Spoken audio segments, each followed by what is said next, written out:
What's up, guys? Welcome back to the channel.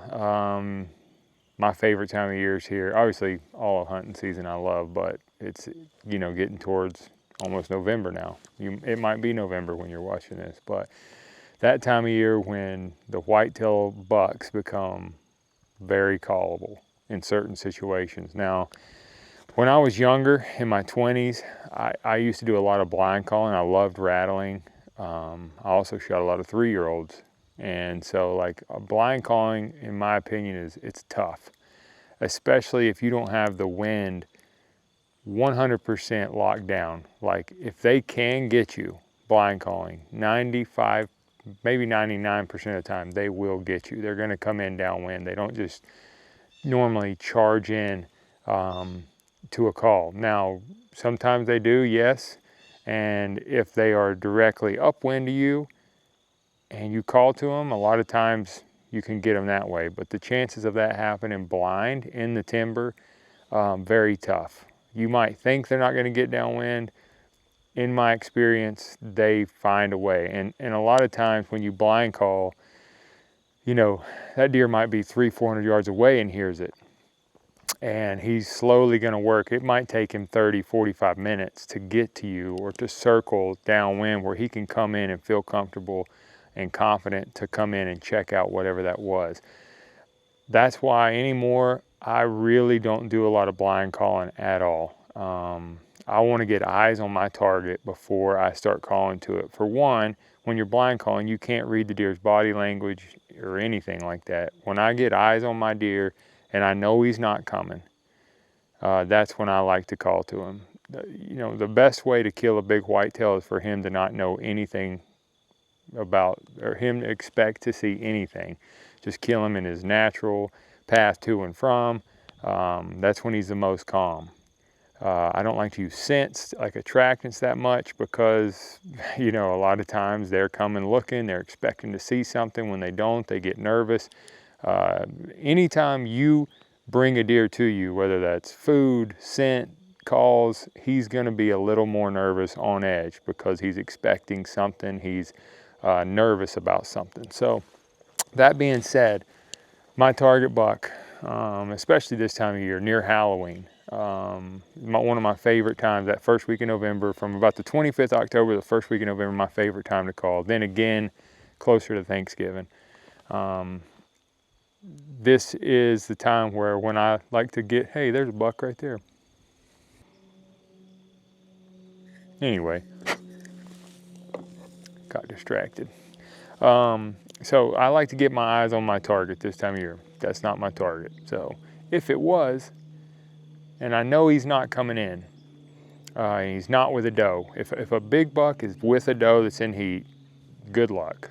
You know, most of the time calling does way more harm than good. You're better off just letting it play out and hoping that doe ends up under you at some point. Because when you call to a mature buck that has a doe, when he hears another buck, what that tells him is there's competition. He's going to push that doe as far from that as he can most of the time. So if I see my target buck alone, cruising, and I see that he's not coming, I'm going to start as soft as possible. And this is, I'm not even sure, this is a Woodhaven, but it's the wood grain one. I'm not even sure which one it is, like as far as the name of it, but it's got an awesome, really light grunt.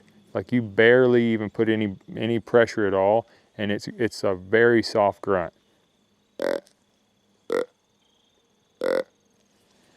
And if he hears me and he looks, I'm gonna wait.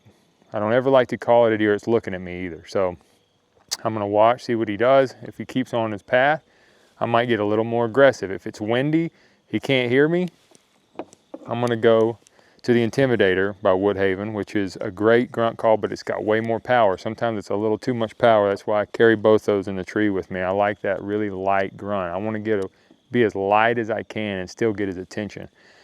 This one I can get a little more aggressive with.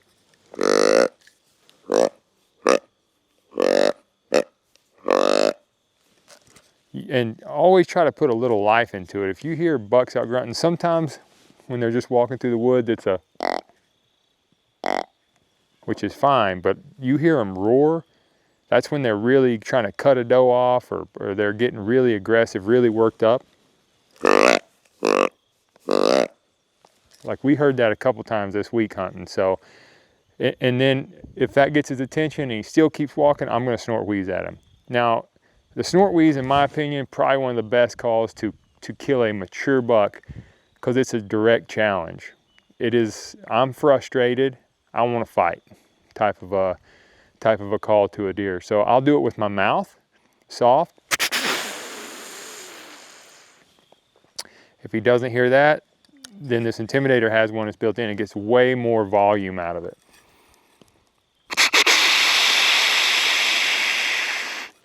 You can hear how much louder that was in my mouth. I snort wheezed at a buck yesterday, and Micah said, I don't think he heard that. It was with my mouth. I probably should have used that. But that's really how I use a grunt call when I'm calling to a deer, a snort wheeze, kind of the situations. Now, the horns, it's a kind of a different ball game as far as I don't really like rattling at a deer that's within 150 yards of me. Sometimes, because when a fight happens in the woods, it's a big commotion. There's a lot going on, and if he can see where you're at and he doesn't see two bucks fighting, he's gonna stand there and stare for like 20 minutes, then he's gonna turn and ease off. So I like for him to get completely out of sight. If I see him, I want him almost to be gone, like out of sight, where I know he can't see where the sound is coming from. And when I rattle, I like to make an initial like clash, like a really loud pop that gets his attention, and then I'm gonna grind him. So I'll hit the back of the horn like that.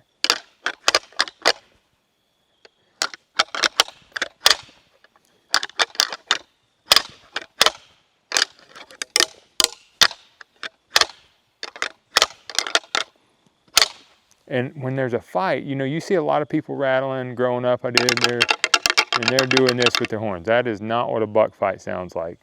It's two powerful animals that lock up, and they're grinding and snapping those horns back and forth, and they're pushing each other. It's okay to break branches and limbs and everything else. It's a commotion. Don't be afraid to make a lot of racket when you rattle. Now, you're always watching where that buck went as you're rattling and scanning with your eyes, right? Because a lot of times they're gonna come running in. However, if they don't initially come in, you hang the horns up. Don't start getting on your phone texting. Because like I said earlier, a lot of times that buck heard it, he's gonna turn and he's gonna try to get the wind to his advantage. Now, obviously, that's not a great thing, but it's just the reality of it. He wasn't gonna come in anyway, so I'm trying to get him in bow range. So always watch your downwind side, because a lot of times it might be 30 minutes later, he's gonna end up downwind. So many times growing up, or even, you know, into my 20s, like I said, I would rattle, I would watch, 15 minutes, nothing, I'm not paying attention. 30 minutes goes by, I turn back around, the buck I called to standing 20 yards away, winding, looking. If I'd have been paying attention, I probably could have shot him 10 times on my downwind side. So if you don't see him right away, like I said, don't think it's over, because it's not. He's probably circling. He might not. He might be coming straight in. Sometimes those big bucks, it takes them forever to come check out what's going on. Maybe they aren't the most dominant buck in there. Maybe they got the biggest rack, but maybe they got whooped by another buck, you know. So they're being very cautious, trying to smell and see which bucks that was that's fighting over there. So, I mean, I could sit here and talk about calling all day long,